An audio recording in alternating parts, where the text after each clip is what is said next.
बच्चों आज जो हम चैप्टर पढ़ने वाले हैं क्लास 9 का बायोलॉजी का आपका सबसे पहला चैप्टर है। उसका नाम क्या है? Cell, fundamental unit of life. तो चैप्टर का नाम देखो, cell, cell the fundamental unit of life. Cell को समझने से पहले ना एक छोटी सी स्टोरी समझते हैं। घर बनता है, हम लोग अपने घर वगैरह बनाते हैं ना, तो घर को बनाने के लिए सबसे बेसिक चीजें चाहिए। घर को एक्चुअली में बनाया किसने है? ईंटे ने बनाया है। तो घर के लिए सेल क्या हो गया? ईटा हो गया ना एक तरीके से। मतलब वो बेसिक चीज जिसकी वजह से एक पूरा एक बिल्डिंग बन जाए, एक पूरी हाउस बन जाए, उसे हम क्या बोल सकते हैं? सेल बोल सकते हैं। अब मान लो हमारी पूरी बॉडी है, ह्यूमन बॉडी है, एनिमल की बॉडी में, तो किसी भी लिविंग ऑर्गेनिज्म की जो बॉडी है ना, वो जिस भी बेसिक यूनिट से मिलकर बनी पड़ी है, उसे हम क्या बोल देते हैं? सेल बोल देते हैं। इसके आगे एक नाम है, ध्यान से देखो, the fundamental unit of life. Fundamental मतलब पता क्या होता है? जरूरी है। फंडामेंटल मतलब क्या है? मस्ट। मतलब वो चीज अगर ये नहीं होगा ना तो मतलब एक तरीके से बॉडी नहीं बनेगी। मतलब अगर मेरी बॉडी को सेल नहीं, मतलब मेरी बॉडी को बनाने के लिए क्या चाहिए? सेल चाहिए। अगर सेल नहीं मिलेगा तो क्या बॉडी बन पाएगी?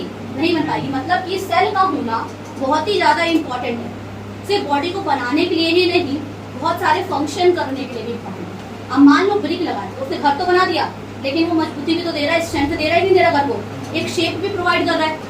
कुछ लोगों को चाहिए होता है कि मेरा घर रेक्टेंगुलर शेप का हो, कुछ लोगों को चाहिए होता है कि मैं पहले बालकनी छोड़ूं या थोड़ा गार्डन के लिए एरिया वगैरह छोड़कर, और बस लेकिन एक वॉल की ना बाउंड्री होनी चाहिए। तुम एक शेप दे रहे हो कि नहीं दे रहे हो? तो सेल क्या करता है एक तरीके से? पहली बात तो उसको फिर फॉर्मेशन कर रहा है, एक स्ट्रक्चर प्रोवाइड कर रहा है। दूसरी चीज क्या करता है? स्ट्रेंथ प्रोवाइड करता है। अब चलो ब्रिक तो कोई फंक्शन परफॉर्म नहीं कर रहा, लेकिन मेरी बॉडी के अंदर सेल क्या करेगा? कोई ना कोई फंक्शन परफॉर्म करेगा। तो क्या है नाम, जो चैप्टर का जो नाम है, एक ब्रॉड वे में आप लोगों को समझ आ गया सेल क्या होता है। सेल क्या करता है? एक ऐसी छोटी सी यूनिट हमारे बॉडी के लिए बहुत ही ज्यादा फंडामेंटल है, बहुत ही ज्यादा इम्पोर्टेंट है, जो ह्यूमन बॉडी को या किसी भी लिविंग ऑर्गेनिज्म की बॉडी को बनाती है। और बहुत सारे क्या करती है? It means we can't imagine our life without a cell. कर ही नहीं सकते, क्योंकि सेल ही नहीं होगा तो तुम भी नहीं बनोगे और फंक्शन भी नहीं होगा। ठीक है, अब सेल क्या होता है ये एक थोड़े ब्रॉड वे में समझ आ गया। अब सेल की कोई ना कोई स्टडी करता होगा, तो सेल की स्टडी करने को कहते हैं साइटोलॉजी। क्या बोल देते हैं? साइटोलॉजी। तो ये एक ऐसी ब्रांच है साइंस की जिसमें हम क्या करते हैं? सेल की क्या कर रहे होते हैं? स्टडी कर रहे होते हैं। तो what is cytology? It is a branch of science that deals with the study of cell. तो ये एक ऐसी ब्रांच है साइंस की जिसमें हम किसकी स्टडी को डील करते हैं? सेल। एक हिस्टोलॉजी भी होता है। क्या होता है हिस्टोलॉजी? जब हम टिश्यू की स्टडी करेंगे, किसकी स्टडी करेंगे? टिश्यू। तो आपके बायोलॉजी का सेकंड चैप्टर है क्लास 9 में टिश्यू के बारे में, तो हम पढ़ेंगे हिस्टोलॉजी पढ़ेंगे। और अभी हम क्या पढ़ रहे हैं? सेल। सेल से ही मिलके क्या बनता है? टिश्यू बनता है ना। पहले सेल को समझना जरूरी है कि नहीं? टिश्यू चैप्टर पढ़ने के लिए हमें पहले क्या पढ़ना पड़ेगा? सेल। सेल क्या होता है, किससे बनता है, किसने डिस्कवरी की, सेल के कितने टाइप होते हैं, ये सारा क्या करना पड़ेगा? पहले हमें क्या करना पड़ेगा? इसको अच्छे से पढ़ना पड़ेगा। तो साइटोलॉजी क्या होता है, इतना क्लियर? अब ना इसको स्टार्ट करने से पहले समझते हैं ये जो सेल वर्ड है ना, ये आखिरकार दिया किसने था, ये आया कहाँ से? तो हम देखने वाले हैं डिस्कवरी ऑफ सेल। एनसीईआरटी में ये टॉपिक थोड़ा सा बाद में, पर मैं ये तुम्हें पहले थोड़ा सा बता दूँ। अब डिस्कवरी ऑफ सेल क्या है? सेल की डिस्कवरी करी किसने? चैप्टर स्टार्ट करने से पहले मैं आपको पहले ही बता दूं, जितने साइंटिस्ट के नाम हैं वेरी वेरी वेरी इंपॉर्टेंट, तो साथ के साथ क्या करते चलना, याद करते चलना। और ईयर कब डिस्कवरी करी थी, वो ईयर भी बहुत इंपॉर्टेंट है। तो अभी पहला टारगेट क्या आया? बस सेल की डिस्कवरी करी रॉबर्ट हुक ने। किसने करी है? रॉबर्ट हुक ने। कब करी है? 1665 में करी है। कब करी है? अब ये सब भूल जाओ, एक स्टोरी सुनो। रॉबर्ट हुक नाम के एक साइंटिस्ट थे, ईयर चल रहा था 1665, तब तक उन्होंने डिस्कवरी कर दी थी। आप आ जाओ 1654 में आए, इसके अराउंड उन्होंने क्या करा? उन्होंने पहले 1660 की बात समझ लो तरीके से, उन्होंने ना एक पेड़ की ना छाल ली। बात जानते हो? बात कोई पेड़ होता है, उसके ऊपर जो ब्राउन ब्राउन की जो छाल होती है, उनको उन्होंने ले लिया। और वो पेड़ कौन सा था? कौन सा पेड़ था? ओक और ट्री। अच्छा ठीक है, उन्होंने कौन से पेड़ की छाल ली? और क्या ली? बार की। क्या ली? बार लिविंग होता है कि नॉन लिविंग होता है? नॉन लिविंग डेड होता है ना, क्योंकि वो बहुत ही हार्ड है। तो कैसा है नेचर में? डेड है। अगर कोई तुमसे पूछे कि रॉबर्ट हुक ने लिविंग सेल की डिस्कवरी करी या डेड सेल की डिस्कवरी करी, तो किसकी करी है? क्योंकि लिविंग सेल की भी डिस्कवरी करने वाले साइंटिस्ट ने कोई और थे, एंटोन वैन ल्यूवेनहुक। वो हम इसके बाद पढ़ेंगे। पर पहले बस इतना याद रखो कि सेल की डिस्कवरी करने वाले पहले सेल की, जो कि डेड सेल था, करने वाले डिस्कवर करने वाले साइंटिस्ट का नाम क्या था? Robert Hooke. कब करी थी? 1665 में। कौन से ट्री की मदद से करी थी? Oak tree. क्या लिया था? छाप लिया था। उन्होंने ना खुद से एक माइक्रोस्कोप बनाया जिसको वो बोलते थे सेल मेड माइक्रोस्कोप। अब उन्होंने वो छाल लेकर कर ली, उन्होंने उसको उसमें ऑब्जर्व कर, जो उन्होंने छाल लेकर आए थे, जो बार लेकर आए थे, उन्होंने उस माइक्रोस्कोप में उसको देखा। ठीक है, उन्होंने जब उसको उस माइक्रोस्कोप में देखा तो उन्होंने क्या देखा? उन्हें ना एक कंपार्टमेंट लाइक स्ट्रक्चर दिखा। अब what is compartment? In other words अगर मैं कहूँ तो हनी कॉम्ब लाइक स्ट्रक्चर दिखा। मतलब मधुमक्खी के छत्ता जैसा होता है ना, मधुमक्खी का छत्ता देखा सबने? चलो रियल में देखा होगा, लेकिन कभी ना कभी आपने मतलब पिक्चर वगैरह में देखा होगा। उसमें कैसा लगता है? ऐसे डॉट डॉट सा कुछ दिख रहा होता है। तो पता है ऐसे ही ना कुछ रूम जैसे बने हुए थे। तो रूम मतलब क्या बोलते हैं? कंपार्टमेंट। कंपार्टमेंट मतलब क्या होता है? कमरा या रूम होता है। तो उन्होंने जब उसको अपने सेल्फ मेड माइक्रोस्कोप में बार्क को देखा, जो कि एक डेड सेल है, उन्होंने क्या ऑब्जर्व करा? कंपार्टमेंट लाइक स्ट्रक्चर ऑब्जर्व करा। कंपार्टमेंट कुछ ऐसा देखे उन्होंने, ऐसे चार बनाए उन्होंने, पूरा ऐसा पूरा झुंड मिला था। देखिए आप खुद इमेजिन करो, अगर ऐसा कोई झुंड हो तो कैसा लग रहा होगा देखने में? एक के बाद एक कमरे, एक के बाद एक कमरे, बिल्कुल मधुमक्खी के छत्ते जैसा लगेगा ना। उन्होंने कुछ ऐसा ही देखा। उन्होंने बोला कि जब मैंने ऑब्जर्वेशन करी तो आई सॉ, मैंने देखा कंपार्टमेंट लाइक स्ट्रक्चर, मतलब Honey comb like structure. Honey comb मतलब क्या होता है? मधुमक्खी जैसा, छत्ते जैसा। हनी मतलब शहद होता है, और हनी कॉम्ब मतलब क्या होता है? मधुमक्खी का छत्ता। तो उन्होंने क्या ऑब्जर्व करा? उसी को उन्होंने क्या बोल दिया? हर एक कंपार्टमेंट को उन्होंने नाम दे दिया सेलुला। क्या नाम दे दिया? सेलुला। तो मतलब कि अब मैं कोई फटाफट स्टोरी बोलती हूँ। रॉबर्ट हुक ने 1665 में ओक ट्री का बात लिया, सेल्फ मेड माइक्रोस्कोप में ऑब्जर्व करा। उन्होंने देखा कंपार्टमेंट लाइक स्ट्रक्चर, जिन्होंने बोला कि बिल्कुल हनीकॉम्ब लाइक स्ट्रक्चर दिख रहा है, और उन्होंने हर एक कंपार्टमेंट को क्या नाम दे दिया? सेलुला। जिसे उन्होंने क्या बोल दिया? सेल। तो क्या आपको अब समझ आया डिस्कवरी ऑफ सेल एक्चुअल में किसने करा था? स्टार्टिंग सबसे पहली डिस्कवरी है, और भी साइंटिस्ट कर रहे थे, पर कहते ना एक सही डाटा देना, वही क्यों पढ़ाया जा रहा है? क्योंकि उन्होंने एक सही डाटा दिया। अगर सेल को तुम देखोगे ना, प्याज को, प्याज भी क्या एक सेल ही हुआ, वो भी सेल से मिलकर बना पड़ा है। तो खुद समझो प्याज भी ना कुछ इसी तरीके से क्लस्टर में दिखता है। उन्हें बीच में ना ऐसे डार्क स्पेसेस दिखे थे, और उस टाइम पे ना उन्होंने उस डार्क स्पेसेस न्यूक्लियस को ना नहीं कर पाया था डिस्कवर। उन्होंने बस क्या बोला कि मैंने यहाँ पे कंपार्टमेंट लाइक स्ट्रक्चर न्यूक्लियस दिखा था, लेकिन इन्होंने कोई नाम नहीं दिया था। उन्होंने बोला बीच में तो एक डार्क सा एरिया है। वो डार्क सा एरिया क्या था? न्यूक्लियस। और वो बता नहीं पाया था, वो बताया था रॉबर्ट ब्राउन ने बताया था हमें, वो अभी हम पढ़ेंगे। ठीक है, तो क्या discovery of cell clear? Chapter का नाम क्यों पढ़ा है वो क्लियर? साइटोलॉजी क्या होती है ये क्लियर? अब इधर समझो, जो सेल होता है ना हमारी बॉडी के अंदर, चाहे मेरी बॉडी के अंदर, I am a human being, आप सब भी क्या ह्यूमन बीइंग हो, चाहे कोई प्लांट है वो भी लिविंग है। तो कोई भी लिविंग हो, चाहे कोई भी, अभी तो फिलहाल हम लिविंग की बात करते हैं, तो कोई भी अगर आपका जो लिविंग होता है तो बहुत सारे सेल से क्या बना पड़ा है? मिलके बना पड़ा है। तो जितने भी लिविंग ऑर्गेनिज्म है ना, वो सारे किससे मिलके बने पड़े हैं? सेल से। और जो वो सेल है डिफरेंट शेप का है, और डिफरेंट साइज। कोई बताना चाहेगा कि जो भी सेल है, अब मान लो जो भी सेल है जिससे हमारी पूरी बॉडी मिलकर बनी पड़ी है, वो अलग अलग शेप और साइज से क्यों मिलकर बनी पड़ी है? बताओ जोर से। फंक्शन के अकॉर्डिंग। हाँ, शेप के अकॉर्डिंग। सही जवाब दिया है। एक बात बताओ, अब मेरे ना न्यूरॉन की सेल को मैसेज ट्रांसमिट करना है, तो क्या अगर वो इतना छोटा सा होगा तो मेरा काम चल जाता? नहीं। मतलब मेरी बॉडी को तो फिर तो बहुत सारे न्यूरॉन सेल की जरूरत पड़ती है। न्यूरॉन सेल का काम क्या होता है? नर्व सेल का काम क्या होता है? मैसेज जो भी सिग्नल आ रहा है उसे ब्रेन तक पहुंचाना, और ब्रेन से सिग्नल को लेकर आना। तो अगर ये लंबा और ब्रांच नहीं होगा तो क्या ये आसानी से जल्दी ट्रांसमिट करेगा? नहीं। वो सोच रहा कि ट्रांसमिशन बिल्कुल स्लो हो जाएगा। तो जो ये डिफरेंट शेप और साइज होता है ना बेटा, इसका सिर्फ सिंपल सा काम यही है, क्योंकि मेरे बॉडी के अंदर फंक्शन अलग अलग परफॉर्म करना है। अब किडनी की सेल को क्या करना है? वेस्ट को बाहर निकालना है। तो ये किडनी का सेल है नेफ्रॉन। क्या है ये किडनी का सेल? नेफ्रॉन। तो ये नेफ्रॉन क्या करता है? वेस्ट को बाहर निकालना है। तो इसके यूनिट है, यहाँ पे कुछ चीजें एब्जॉर्ब होगी, यहाँ पे वेस्ट आएगा, यहाँ से चीजें बाहर निकलेगी, अब यहाँ पे आके चीजें इकट्ठी हो जाएंगी, ऐसा कुछ होगा। पर ये डायग्राम है किसका? नेफ्रॉन का। ये किसका डायग्राम है? न्यूरॉन। ये भी एक सेल है, और इसकी पूरी बॉडी ही सिंगल सेल में मिलकर बनी पड़ी है। अभी समझाऊंगी कि मैं ऐसा क्या कह रही हूँ। ये क्या है? अमीबा है। अब मेरी बॉडी में कह दूं कि नेफ्रॉन से मिलकर बनी पड़ी है, तो क्या ये सही है?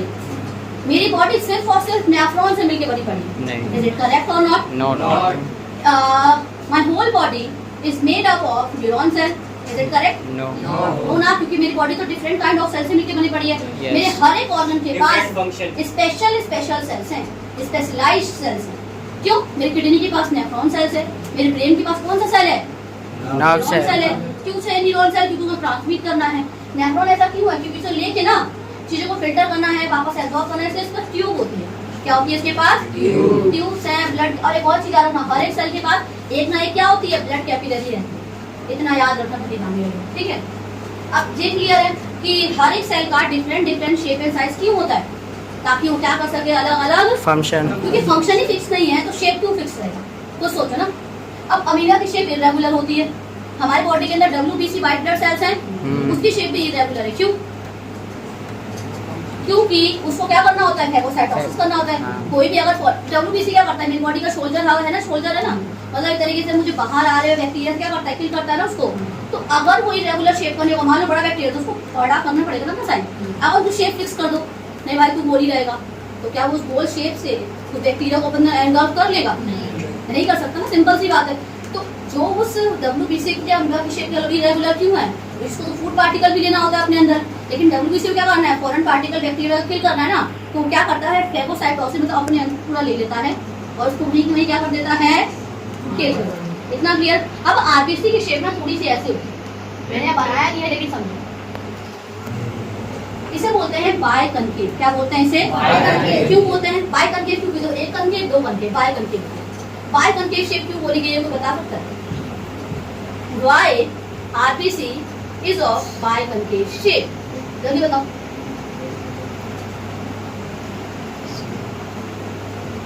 मैं बताती हूँ। अब ब्लड कैपिलरी को हर एक वेसल हो तो कभी कभी उस तरह ब्लड वेसल पिचक गई हो सकता है ज्यादा खुल गई हो, तो ये हर एक रास्ते से ना आसानी से स्क्वीज आउट होकर निकल जाए। इसलिए इसकी शेप कैसी होती है? बाइकनकेव। और दीदी कैसे? मान लो यहाँ पे ब्लड कैपिलरी पतली होती है, पता क्या होती है? यहाँ से पतली हो जाएगी, यहाँ से तो ऑलरेडी पतली है, यहाँ से एकदम से दबेगी फिर ये निकलेगा, और ये वाला कैसे भी कैसे प्रेशर करके निकल ही जाएगा। जैसे डंबल देखा है जिम वगैरह में, डंबल्स वगैरह होते हैं, तो कुछ ऐसे ही समझ लो। और ये ना बिल्कुल दब जाएगी आराम से। आएगा जवाब, पीछे का ऑलरेडी पतला है वो निकला, और पीछे वाला प्रेशर बन रखा है, अब वो पीछे से धक्का तो लगेगा ना और RBCs का, अब वो उसको और आगे निकाल देगा। इसलिए इसकी शेप कैसी होती है? बाइकनकेव रहती है। कैसी रहती है शेप? बाइकनकेव रहती है, ठीक है।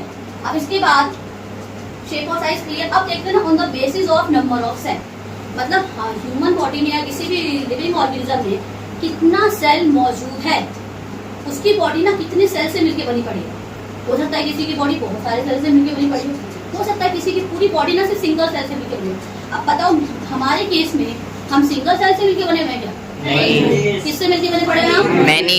मल्टी सेल से, मतलब बहुत सारे सेल से। इसीलिए हम कैसे हो गए? Multi cell.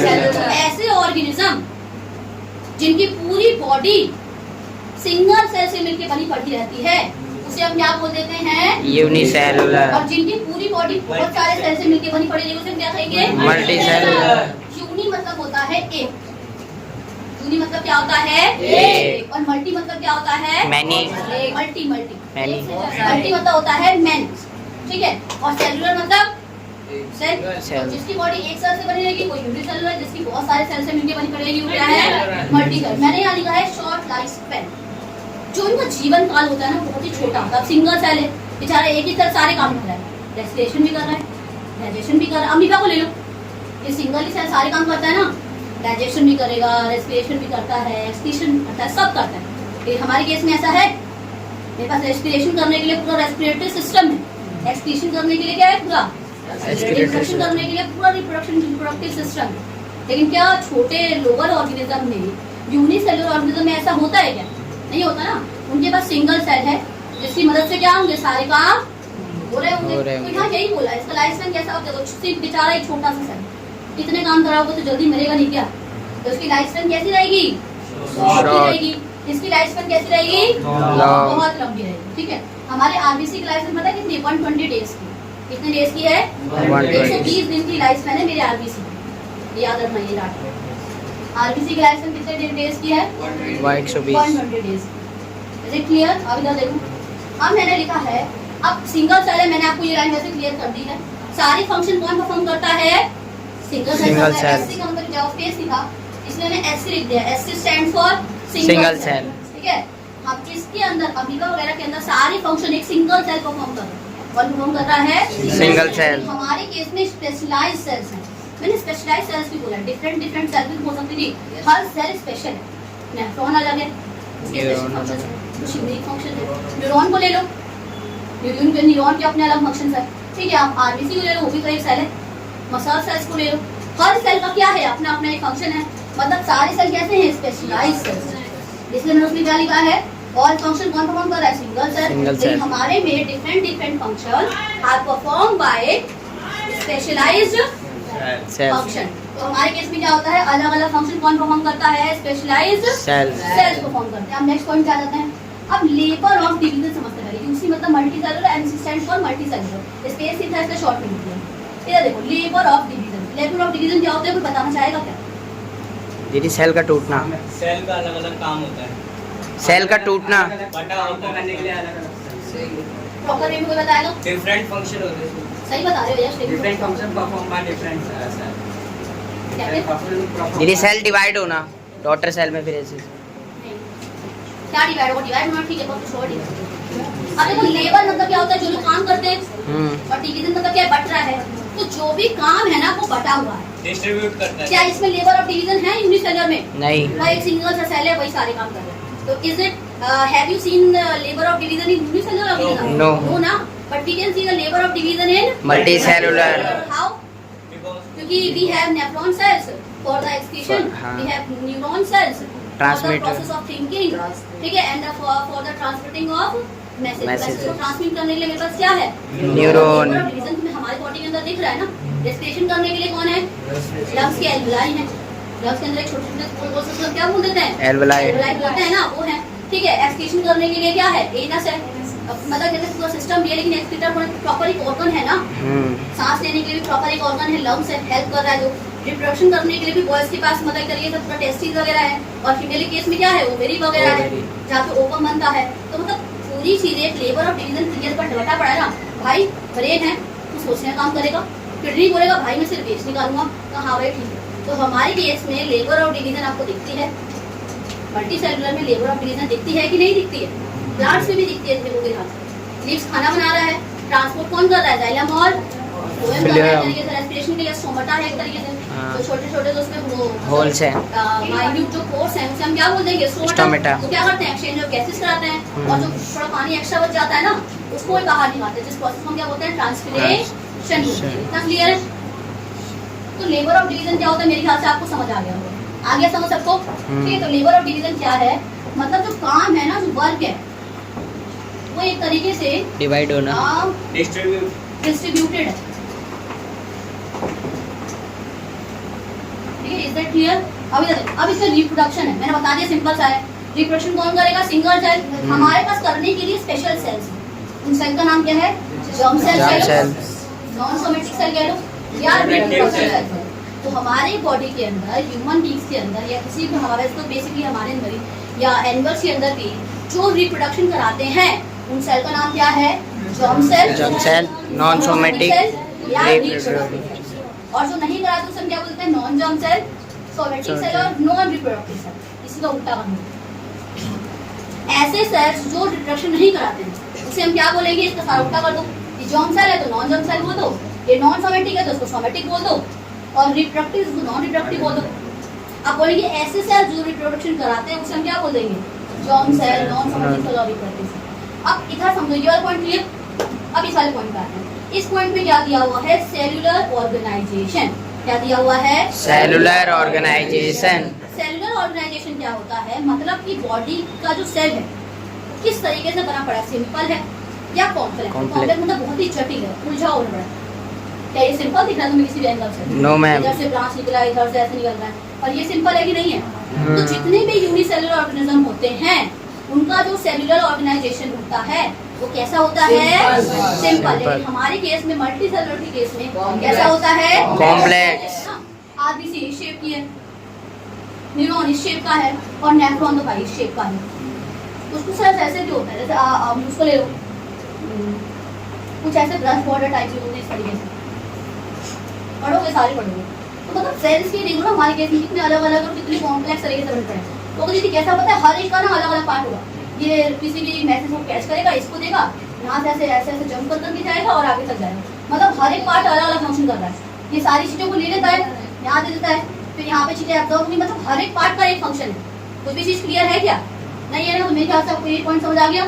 इसके एग्जांपल देखो, पैरामीशियम, अमीबा, जितने भी लोअर है ना उसके एग्जांपल देखो। पैरामीशियम, अमीबा, अब इसमें देखो ह्यूमन और ह्यूमन बीइंग्स और एनिमल्स। देखो इसका जो डिफरेंस है ना, मैं बता रही हूँ क्या है। अभी तक जितना हमने पढ़ा है उससे इम्पोर्टेंट की मैं अगर बात करूँ तो ये डिफरेंस आता ही आता है। आपको 2 पॉइंट बोल देगा, 3 पॉइंट बोल देगा लिखने को। साइटोलॉजी क्या होता है, व्हाट इज साइटोलॉजी बोल देगा, बता देगा। डिस्कवरी ऑफ सेल किसने करी थी? रॉबर्ट। क्या ऑब्जर्व करा, बस ये बोलेगा। कब करी थी, बस ये। कभी भी पूरी डिस्कवरी लिखने को नहीं आती है। एचपीएससी बोर्ड में आती है, सीबीएसई बोर्ड में कभी भी ना पूरी डिस्कवरी लिखने को नहीं आती। अब हम अगला टॉपिक पढ़ेंगे, ठीक है? तो हमने वो सारे टॉपिक कर लिए, यूनि और मल्टी सेलुलर कर लिए, डिस्कवरी कर ली, है ना? मैंने आपको सेल की डिस्कवरी कर दी, साइंटिस्ट नाम बता दिया। अब मैंने जितनी डिस्कवरीज इंपॉर्टेंट है ना वो मैंने सारी एक जगह लिख दी है। आपको क्या करनी है, इनको लर्न। अब पहले डेड सेल की डिस्कवरी किसने करी थी? Robert Hooke. तो मैंने आपको बता दिया। इसका नेक्स्ट है आपका, पहले लिविंग सेल की डिस्कवरी किसने करी थी? वो थे Anton van Leeuwenhoek. Pronounce करने का देखो करेगा, एंटोन वैन चलाते हैं वाला वैन, फिर लियो वैन, फिर से वैन, और ये डब्ल्यू वाला वैन याद रखना। एंटोन वैन लियो वैन हुक। जैसे ये हुक था ना, बस ये स्पेलिंग थोड़ी सी डिफरेंट है। तो एंटोन वैन लियोन हुक, ठीक है? प्रोनाउंस करना भी आ जाएगा। अब ना जो सेल थियरी थी, अभी सेल थियरी क्या होती है, किसने दी है, किस लिए दी गई है, मैं सारी बातें आपको बता दूंगी। और उसका साइंटिस्ट नाम याद रखो। सेल थियरी देने वाले 2 साइंटिस्ट का नाम था। अब सेल की रिगार्डिंग ना कुछ बातें बताई गई और वो बातें सही भी थी। तो वो देने वाले 2 साइंटिस्ट थे, जिसका नाम था जेम्स क्लेटन एंड थियोडोर सचवान। क्या नाम था? James Clayton. मतलब 2 साइंटिस्टों ने कलेक्टिवली नाम दिया, सेल थ्योरी को दिया, ठीक है? जो क्या थे, पहले साइंटिस्ट कौन थे? James Clayton and the other one is Theodore सचवान।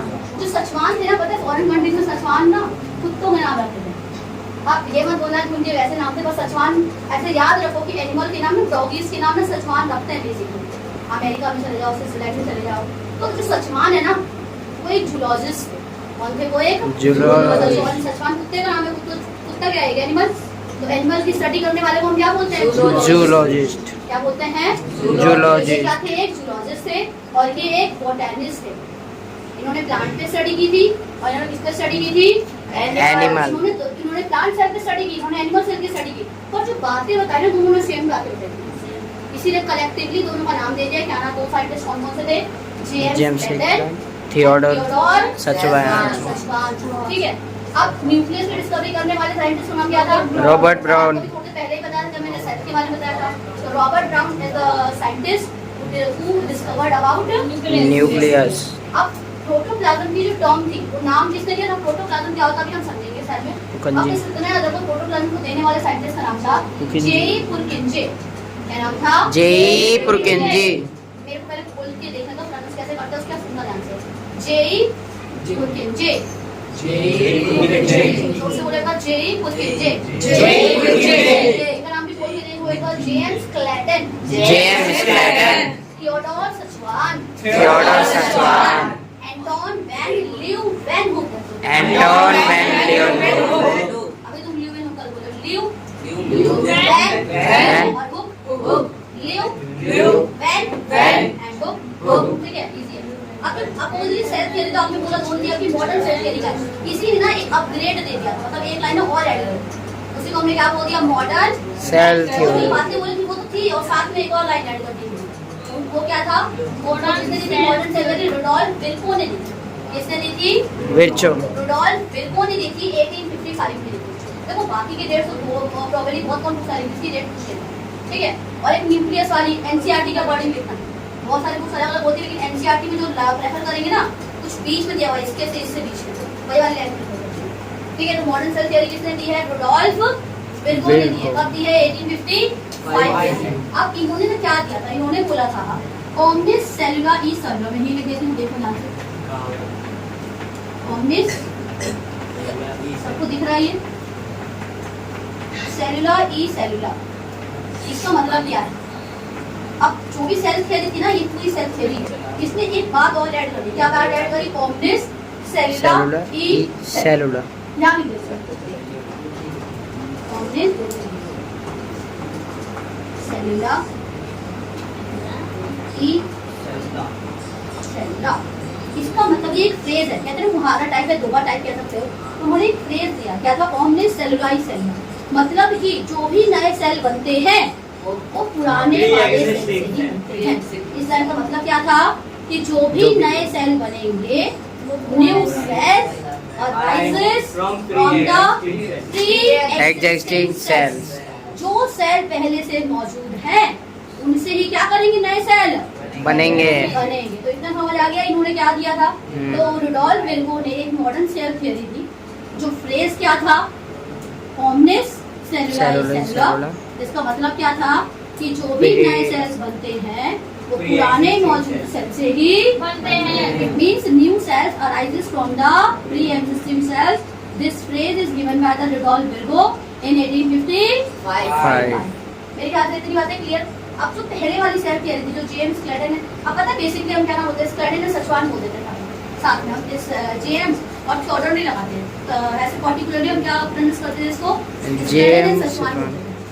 मैं बार-बार जेम्स क्लेटन और थियोडोर सचवान नहीं बोलूंगी, मैं क्या बोलूंगी? Clayton and Schwann. और आपको पूरा नाम याद रखना पड़ेगा, ठीक है? अभी तक देखो ध्यान से। अब पहली सेल थ्योरी क्या थी? All organism are composed of cells and cells product. गलत बात है कि जितने भी ऑर्गेनिज्म होते हैं वो किससे बने पड़े हैं?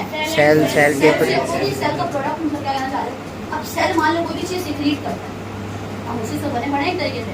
अब माइटोकॉन्ड्रिया ने कोई चीज बनाई, अब मान लो किसी ने ना कोई न्यूट्रिएंट वाली चीज बनाई, इस तरह कहीं और ट्रांसपोर्ट करना, तो हमारे पास जो प्रोडक्ट बना है क्या वो मेरे लिए काम का नहीं है? क्या वो मुझे बना नहीं रहा? हम क्या करते हैं? हम ना सेल से या सेल के ही प्रोडक्ट से बने पड़े। सेल प्रोडक्ट मतलब क्या है? मान लो कोई सेल, आप उससे नहीं समझ आ रहा है, सिंपल वे में समझो। कोई सेल है, वही तो आगे जाके कोई नया सेल बनाएगा ना। अब उस सेल का जो प्रोडक्ट है, मतलब उसी सेल ने दूसरे को बनाया है, तो उस सेल का प्रोडक्ट क्या हो गया? वो नया सेल। तो मतलब हमारी पूरी बॉडी सेल से मिलकर बनी पड़ी है, या उसी सेल की किससे बनी पड़ी है? प्रोडक्ट से। प्रोडक्ट मतलब क्या होता है? रिजल्ट। गैस की केस में मल्टीप्लाई का जो आंसर है तो उसे हम क्या बोल देते हैं? प्रोडक्ट बोलते हैं ना। तो यहाँ पे सेल प्रोडक्ट का मतलब क्या है? जो भी उस सेल से जो नया सेल बनना है वो सेल का ही तो प्रोडक्ट है। तो हमारी बॉडी किससे बनी पड़ी है? नया प्रोडक्ट भी क्या बन रहा है? सेल से बन रहा है। तो हमारी बॉडी किससे बनी पड़ी है? सेल से। सेल के प्रोडक्ट। और सेल का प्रोडक्ट अल्टीमेटली क्या है? सेल। तो है पूरा तो दिमाग दो, ठीक है? अगला देखो, all metabolic reaction are performed by a single cell independently। समझो ध्यान से, एक होता है डिपेंडेंट, एक होता है इंडिपेंडेंट। डिपेंडेंट मतलब किसी पे निर्भर है, और इंडिपेंडेंट मतलब वो किसी पे निर्भर नहीं है। इस वर्ड का मतलब समझ आ गया। अगला है metabolic reaction. What is metabolic reaction? The reaction which are occurring inside our body for energy. तो मेरी बॉडी के अंदर जितनी भी रिएक्शंस हो रही है, क्या लेने के लिए? एनर्जी लेने के लिए। उसे हम कौन सी रिएक्शन बोल देते हैं? मेटाबॉलिक। तुमने खाना खाया, मेटाबॉलिक। अब मेटाबॉलिक रिएक्शन ना दो तरीके की होती है, एक होती है कैटाबॉलिक, एक होती है एनाबॉलिक। कैटाबॉलिक मतलब कट करना।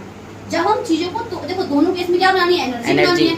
जब तुम चीजों को तोड़कर एनर्जी बनाओगे तो उसे हम क्या बोलेंगे? कैटाबॉलिक। जैसे हम खाना खाते हैं, उसको टुकड़ों में तोड़ते हैं, तब जाके एनर्जी बनती है ना। तो मतलब ये कैटाबॉलिक रिएक्शन है। कैसी रिएक्शन है ये? कैटाबॉलिक। हम कोई चीज जोड़ के एनर्जी बनाएंगे, मतलब बहुत सारे जो छोटे छोटे टुकड़े थे ना, कभी कभी वो कंबाइन भी होते हैं, तब कैसी रिएक्शन आएगी? एनाबॉलिक। कैसी हो जाएगी? एनाबॉलिक। दोनों तो मेटाबॉलिक है। क्या मिली अल्टीमेटली मुझे? या तो चीजों को तोड़कर या चीजों को जोड़कर करी तो कैटाबॉलिक, और जोड़ की करी तो एनाबॉलिक। जितनी भी मेटाबॉलिक रिएक्शंस होती है मेरी बॉडी के अंदर, metabolic reaction is nothing but all the processes which is carrying out inside our body to obtain या get energy। ठीक है? तो जितने भी मेटाबॉलिक रिएक्शन परफॉर्म हो रही है वो एक सिंगल सेल करता है और इंडिपेंडेंटली करता है। इंडिपेंडेंटली मतलब वो सिंगल सेल को देखिए हमारे पास अलग सेल है। अभी आपने बोला सिंगल सेल इंडिपेंडेंटली मतलब है एक सेल के अंदर, जैसे हमारी बॉडी के अंदर बहुत सारे ऑर्गन है, किडनी वेस्ट निकाल रहे, तो उसके एक सेल को अगर उठा के देखो ना, तो उस सेल में सारे फंक्शन करने वाले हैं।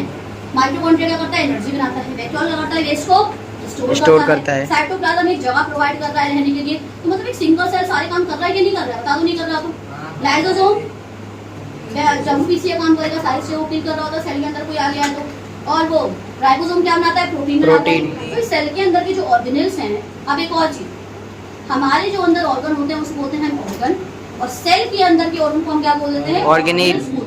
क्या बोल देते हैं? इतना क्लियर है? तो ध्यान से समझो, जो भी सेल मतलब जितनी भी मेटाबॉलिक रिएक्शन होगी वो एक सिंगल सेल इंडिपेंडेंटली करेगा। इंडिपेंडेंटली मतलब अकेला करेगा। अब तो सिंपल भाषा में समझाऊं तो जो भी बॉडी का एक सिंगल सेल है तो बॉडी के सारे रिएक्शन क्या कर रहा होता है? कर रहा होता है। सिंपल सा ही मतलब। पहला पॉइंट क्लियर? ये सेल थ्योरी है, एज इट इज रटना है इसको। एज इट इज रटना है मतलब सेल थ्योरी डायरेक्ट लिखी होती है, ठीक है? और किसने दी थी? यही पूछना। ये हो गया। आगे देखो, all cells arises from pre existent. ये फेस किसने दिया होगा? सोचो, मैंने बताया था ये रुडोल्फ। मैंने ऐड कर दिया। पूरी सेल थ्योरी ये है कलेक्टिव। जो फ्रेज किया था ओमनी सेलुलरी सेलुलर। Every organism starts life with a single cell. हर एक ऑर्गेनिज्म सिंगल सेल से लाइफ स्टार्ट करता है। इसका क्या मतलब? तो बताएगा कोई भी, अगर मान लो मेरी लाइफ स्टार्ट हुई है ना तो एक सिंगल सेल से ही हुई है। पता है सिंगल सेल किसे बोल रहे हैं? जाइगोट एक सेल ही तो है। और ये बना कैसे था? मेल से आया स्पर्म और फीमेल से क्या आया था? ओवम। दोनों की फ्यूजन से क्या बन गया? ये जाइगोट। और यहाँ पे जितने बैठे हैं, हम सारे जितने भी यहाँ पे लिविंग बीइंग बैठे हैं, क्या हम सारे जाइगोट से नहीं बने? यस। बने है ना? तो मतलब कि कोई भी ऑर्गेनिज्म होता है उसकी लाइफ किससे स्टार्ट होती है? Single cell. क्या ये बात गलत है तो मुझे बता दो। नहीं। बिल्कुल भी गलत नहीं है ना। मान लो कोई बॉय चाइल्ड बन रहा है या गर्ल चाइल्ड बन रही है तो वो किससे बनेगी? एक सिंगल सेल से ही तो बनेगी। तो क्या ये लाइन कहना गलत है? बस ये एक्सेप्शन किसका? एक अगला पॉइंट आता है, viruses are exception of cell theory. क्योंकि वायरस भी एक सेल है। देखो वायरस को वैसे ये सेलुलर कहते हैं। वायरस सेल से मिलकर नहीं बना, वो बस एक प्रोटीन है। वायरस क्या है? प्रोटीन। प्रोटीन एक तरीके का, इतना समझो। Virus is nothing but a kind of protein एक तरीके। तो वायरसेस ना एक्सेप्शन ऐसे हल करेगा, होगा ही जब वो, क्योंकि वायरसेस ना ए सेलुलर होते हैं। तुमने 8th क्लास में पढ़ा होगा वायरसेस आर ए सेलुलर। वो किससे मिलकर बने पड़े हैं? प्रोटीन से मिलकर बने पड़े हैं। ठीक है, तो इसीलिए वायरसेस क्या है? इसके एक्सेप्शन है। अब क्वेश्चन आ जाए, which is the exception of which organism is the exception of cell theory? तो कौन सा है वो? वायरस। वायरस से याद करो। चार पॉइंट क्लियर? यस। अब इधर देखिए, अब ऑन द बेसिस ऑफ, अब देखो सेल का ना एक टिपिकल डायग्राम अगर बनाया जाए तो मान लो अगर आपका ये सेल है, इसकी आउटर कवरिंग हम क्या बोल देंगे? Plasma membrane. जिससे भी कवर उसे मैंने क्या बोल दिया? Plasma membrane. इसके बीच में ना एक न्यूक्लियस होगा ही होगा, ठीक है? और ये साइटोप्लाज्म होगा। तो किसी भी सेल के अंदर ना 3 चीजें हमेशा पाई जाती हैं। क्या क्या पाई जाती हैं? प्लाज्मा मेम्ब्रेन, न्यूक्लियस और आपका साइटोप्लाज्म। ये 3 चीजें ना हर सेल में पाई जाएंगी। Plant cell, animal cell, bacterial cell, किसी भी सेल में आप ये 3 चीजें क्या करेंगी? पाई जाएगी। तो अगर आ जाए कि which part is found in all type of cell, तो क्या क्या पार्ट्स हैं वो तुम्हारे? सेल मेम्ब्रेन, प्लाज्मा मेम्ब्रेन या सेल मेम्ब्रेन, न्यूक्लियस, साइटोप्लाज्म। इतना क्लियर है? अब ना इसमें और भी, अब एक टिपिकल सेल का डायग्राम, हाँ माइटोकॉन्ड्रिया बना दो, वैक्यूल। ठीक है? यहाँ पे एंडोप्लाज्मिक रेटिकुलम बना दो, गोल्गी एपरेटस बना दो, ऐसे करके। SCR। टिपिकल डायग्राम थोड़ा सा रफ आइडिया दे दीजिए। हमारे अंदर ऑर्गन है ना, इनके अंदर भी ऑर्गन होता है। राइबोसोम में छोटे छोटे से बना दो, और ना ही लाइसोसोम्स है। SCR, RER। थोड़ा सा बड़ा, यहाँ पे छोटे छोटे राइबोसोम लगे पड़े हैं, एंडोप्लाज्मिक रेटिकुलम भी लगे पड़े होते हैं। ये अभी देखेंगे डायग्राम, और उससे पहले ना न्यूक्लियस क्या होता है समझाया? अब देखो हमारी बॉडी को कवरिंग के लिए एक स्किन की लेयर है ना, तो यहाँ पे ऑर्गन की कवरिंग के लिए ना, प्लांट के ऑर्गेनिल की, उन पे एक कवरिंग होती है। कुछ प्लांट के ऑर्गन्स मतलब कुछ सेल के ऑर्गेनल्स डबल मेम्ब्रेन बाउंड हो सकते हैं, कुछ सिंगल हो सकते हैं। हो सकता है किसी के ऊपर ना ऐसे 2 कवरिंग ऐसे है ना, बहुत कवरिंग डबल मेम्ब्रेन हो सकता है, कोई सिंगल सेल से हो, ये कवरिंग ही तो है। हो सकता है किसी में कवरिंग नहीं हो और ऐसे ही कोई एक स्ट्रक्चर बना पड़ा। तो double membrane bound, single membrane bound या नो मेम्ब्रेन बाउंड, ये तुम्हें याद करना पड़ेगा। मैं इसका डाटा भी एक टेबल में भेज दूंगी, उसे याद कर लेना, ठीक है? तो पहले तो मैंने इतनी बातें बताई, यहाँ तक क्लियर? यस। वो क्या क्या चीजें पाई जाती हैं उतनी बातें क्लियर है? हाँ जी। ठीक है। अब ऑन द बेसिस ऑफ मेरा न्यूक्लियस है, और न्यूक्लियस के ऊपर भी उसकी एनवलप कैसी है? डबल मेम्ब्रेन है या नहीं, और न्यूक्लियस पूरा क्लोज है कि नहीं है, उसके बेसिस पे हमने 2 तरीके से सेल को बांटे हैं। First one is your prokaryotic and the other one is your eukaryotic. Pro मतलब होता है प्रिमिटिव, जो सबसे पहले जो सेल आते हैं, जैसे बैक्टीरिया वगैरह के सेल। बैक्टीरिया हमसे पहले क्या है ना, बाद में कहीं जाके हम डेवलप हुए थे, ठीक है? तो प्रोकैरियोटिक मतलब होता है, प्रो मतलब होता है प्रिमिटिव, और कैरियोटिक नहीं, कैरियन क्या बोल देते हैं? कैरियन और तो कैरियन से लिया गया ना, कैरियन। कैरियन मतलब होता है न्यूक्लियस। कैरियन मतलब क्या होता है? न्यूक्लियस। यहाँ पे देखो यू मतलब होता है ट्रू और कैरियन मतलब क्या हो जाएगा? न्यूक्लियस। अब ध्यान से देखो, क्या इसमें न्यूक्लियस की पूरी कवरिंग दिख रही है? तुम्हें न्यूक्लियर एनवेलप दिख रहा है कहीं पे? नहीं। नहीं दिख रहा ना? तो ये पूरा ऐसा भुजा पड़ा, तो इसके अंदर का जो भी सामान है, न्यूक्लियर के अंदर के सामान को बोल देंगे न्यूक्लियर मटेरियल। देखो मैंने ध्यान सुनो, न्यूक्लियस है, न्यूक्लियस के अंदर के सामान को मैंने क्या बोल दिया? Nuclear material. और न्यूक्लियस की कवरिंग को मैंने क्या बोल दिया? Nuclear envelope. क्या बोल दिया? Nuclear envelope. तो क्या इसके पास न्यूक्लियर एनवेलप है? कहाँ से? थोड़ा टूटा फूटा पड़ा हुआ है ना, प्रॉपर है नहीं है, इसके पास है? हाँ क्या है। इसके अंदर की जो न्यूक्लियर मटेरियल है वो सेल न्यूक्लियस के अंदर ही है? नहीं और उसमें है। और इसमें क्या न्यूक्लियोलस दिख रहा है? वो न्यूक्लियोलस कैसे नहीं, डार्क में स्ट्रक्चर होता है छोटा, इसको बोलते हैं न्यूक्लियोलस। क्या बोलते हैं इसको? न्यूक्लियोलस। इसका मेन काम होता है राइबोसोम को बनाना। किसको बनाना? राइबोसोम्स को बनाना। याद रखना, तो इसके बाद एक डार्क सा स्फीयर है, इसे मैंने क्या बोल दिया? न्यूक्लियोलस बोल दिया। और ये किसको बना रहा था? राइबोसोम। तो क्या इसके पास न्यूक्लियोलस इसके पास है और इसके पास नहीं है? ये छोटे साइज के होते हैं और ये लार्ज। और देखते हैं, ये स्मॉल साइज, ये लार्ज साइज। न्यूक्लियर एनवेलप नहीं होता। इसके पास है। न्यूक्लियोलस है, न्यूक्लियोलस नहीं है। कोई न्यूक्लियर एनवेलप सराउंड नहीं होती। इसमें सराउंडिंग होती है। क्या मेम्ब्रेन बाउंड ऑर्गेनेल्स है? नहीं। इसमें नहीं है, उसमें होगी। होती मेम्ब्रेन बाउंड मतलब क्या है कि मेम्ब्रेन बाउंड कर रहा है। अब जो प्रोकैरियोटिक सेल होते हैं, जो माइटोकॉन्ड्रिया हमारे कोई सारे ऑर्गन है, उसमें कोई बाउंड ऑर्गेनेल नहीं होगी, मतलब वो डबल मेम्ब्रेन से बाउंड रहेगी। इसमें कोई भी चीज अगर रहेगी ना मानो, वैसी ऐसी रहेगी, कोई एक और कवरिंग नहीं रहेगी। इसी को बोलते हैं मेम्ब्रेन बाउंड ऑर्गेनेल। इसके बाद जितने भी ऑर्गन रहेंगे मोस्टली कैसे रहेंगे? मेम्ब्रेन, एक और कवरिंग रहेगी उस वजह से। तो प्रोकैरियोटिक और यूकैरियोटिक मेरे ख्याल से सबको समझ आ गया होगा आगे। यस। देखो इसमें जो ये अपनी न्यूक्लियस है पूरा प्रॉपर्ली बना हुआ नहीं है। इसके पास ट्रू न्यूक्लियस होता है, इसके पास ट्रू न्यूक्लियस नहीं होता, इसीलिए तो बोलते हैं यूकैरियोट। देखो प्रॉपर कवरिंग है, क्रोमेटिन थ्रेड है, न्यूक्लियर एनवेलप है। ये कवरिंग को मैंने क्या बोल दिया है? Nuclear envelope. और ये जो छोटा सा गोल सा एरिया है न्यूक्लियोलस। धागा जैसा ना, ये क्रोमेटिन फाइबर। क्या है ये? Chromatin fibre. ठीक है। अब मैं ये दूसरी बातें देखनी है, प्लांट सेल और एनिमल सेल दो है ना। अब प्लांट के अंदर पाए जाने वाले सेल को बोलते हैं प्लांट सेल और हमारे अंदर पाए जाने वाले सेल को हम क्या बोल देते हैं? Animal cell. अब ना प्लांट सेल के ऊपर की एक और कवरिंग होती है, जैसे प्लाज्मा मेम्ब्रेन तो है ना, इसके ऊपर ना एक और कवरिंग है, सेल वॉल। जिसे हम क्या बोल देते हैं? Cell wall. Cell wall. ठीक है। जो सिर्फ और सिर्फ प्लांट सेल में, बैक्टीरिया में फंजाई और में। फंगस में पाई जाती है। तो अगर कोई क्वेश्चन पूछे कि सेल वॉल किस किस में पाई जाती है प्लांट सेल के अलावा, तो बैक्टीरिया में पाई जाती है और फंगस में पाई जाती है। इतना क्लियर है? उसके बाद देखो प्लांट सेल और एनिमल सेल में बिल्कुल बहुत ही मेजर डिफरेंस बता दूंगी। डायग्राम देखो इसका आता है। प्लांट सेल में क्या करोगे? प्लास्टिड। देखो प्लांट सेल में सेल वॉल होता है, एनिमल सेल में सेल वॉल नहीं होता। इसमें प्लास्टिड होता है जिसके 3 पार्ट है, क्लोरोप्लास्ट, क्रोमोप्लास्ट, ल्यूकोप्लास्ट। इसमें प्लास्टिड नहीं होता। इसमें सेंट्रोसोम और सेंट्रियोल होता है, इसमें सेंट्रोसोम और सेंट्रियोल नहीं होता। ये सेंट्रोसोम है, इसी को मैं अलग कर दूं ना, तो ये सेंट्रियोल है। जब साथ में है तो सेंट्रोसोम और अलग कर दिया तो सेंट्री। तो इसका काम किया, जब सेल डिवाइड करता है ना, एक सेल से 2 सेल में जब डिवाइड करता है तो पता ही होता है ये ना एक ही कोने में पहुंच जाता है। एक सेल के यहाँ पहुंचेगा, एक सेल के यहाँ पहुंचेगा। पता ही होता है ये क्रोमोसोम को ना ऐसे इधर से ना धागा जैसे निकालता है, इधर खींचते आधे क्रोमोसोम को और ऊपर वाला आधे क्रोमोसोम को उधर खींचता है। जब सेल डिवीजन होता है ना उसमें इसका रोल है। तो वो कोई पूछे सेंट्रोसोम क्या काम करता है, तो it help in cell division. इसमें हेल्प करता है ये सेल डिवीजन। ठीक है। तो जितनी मेन बातें थी मैंने तुम्हें सारी बता दी हैं। इतना clear? Plant cell animal cell में डिफरेंस क्लियर? अब कैसे बताओगे? प्लांट सेल के पास सेल वॉल होता है और एनिमल सेल के पास सेल वॉल नहीं होता। नहीं होता। अब इसमें ना एक और चीज, प्लांट सेल में ना अब कुछ 2-3 बातें हैं, उसको ओरली सुनो। यहाँ स्पेस तो नहीं है, इधर देखो। अब अगर मैं ये प्लांट सेल बनाऊँ ना, तब उसको ये प्लांट सेल, ठीक है, और यहाँ पे यहाँ पे जो न्यूक्लियस होता है ना वो इनसाइड में फंसा होता है। मान लो ये न्यूक्लियस है, क्या है ये? पता है क्यों? उसका वैक्यूल ना बहुत बड़ा होता है। Yes ma'am. प्लांट सेल का न्यूक्लियस बहुत बड़ा हो जाता है जिसे हम सेप वैक्यूल कहते हैं। इसीलिए इसका न्यूक्लियस कहाँ होगा? पेरीफेरी। पेरीफेरी। तो प्लांट सेल का न्यूक्लियस कहाँ पाया जाता है? पेरीफेरी। और वैक्यूल का साइज कैसा है?